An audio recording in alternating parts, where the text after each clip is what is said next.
একবার mobile recharge করালেই চলবে টানা 12 মাস। মাত্র 20 টাকাতেই হবে কামাল। প্রতি মাসে মোবাইল রিচার্জের ঝঞ্ঝাট আর নয়। জোর ধাক্কা খেলো জিও, ভোডা, এয়ারটেলের মতো টেলিকম সংস্থাগুলো।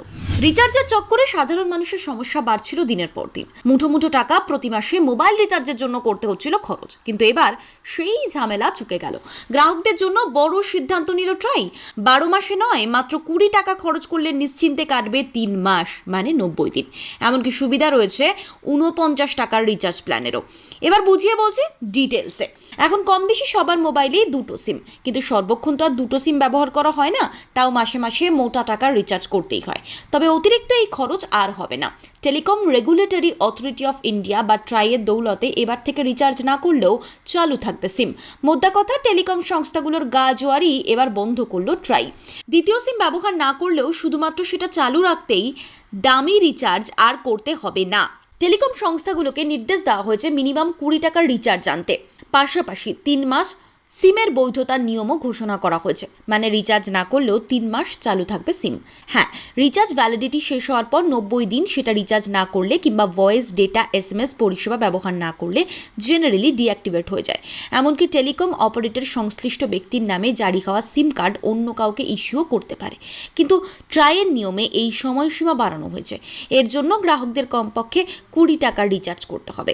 একটানা 3 মাসের বেশি সময় যদি রিচার্জ না করেন তবেই সিম বন্ধ করে দিতে পারবে টেলিকম সংস্থাগুলো, তার আগে নয়। এবার অনেকের মনে প্রশ্ন আসতে পারে, তাহলে 49 টাকা রিচার্জের বিষয়টা আসলে কীরকম, সেটাও পরিষ্কার করে দিচ্ছি। তার আগে জানিয়ে রাখি, এয়ারটেল কিন্তু দিচ্ছে একটু বেশি সুবিধা। মানে রিলায়েন্স জিও থেকে শুরু করে এয়ারটেল, ভোডাফোন আইডিয়া, বিএসএনএল, মানে সরকারি ও বেসরকারি প্রতিটা টেলিকম সংস্থাকেই 3 মাস বা 90 দিনের বৈধতার নিয়ম তো মানতেই হবে। এর মধ্যে এয়ারটেল জানিয়েছে 90 দিনের পরও 15 দিনের একটি গ্রেস পিরিয়ড পাওয়া যাবে। এই সময়ের মধ্যে রিচার্জ না করলে সিম ডিঅ্যাক্টিভেট হয়ে যাবে এবং অন্য কাউকে নাম্বার দিয়ে দেওয়া হবে। অন্যদিকে ভিআই মানে ভোডাফোন আইডিয়া জানিয়েছে 3 মাস পর ন্যূনতম 49 টাকার রিচার্জ করলেই চলবে।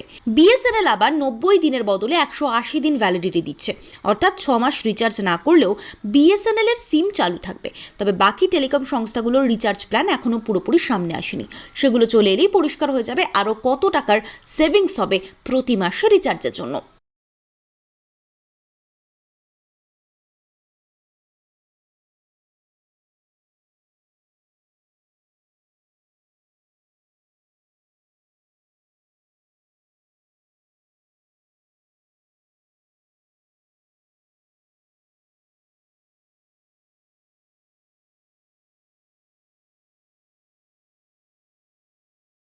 Bureau report, Bengal live.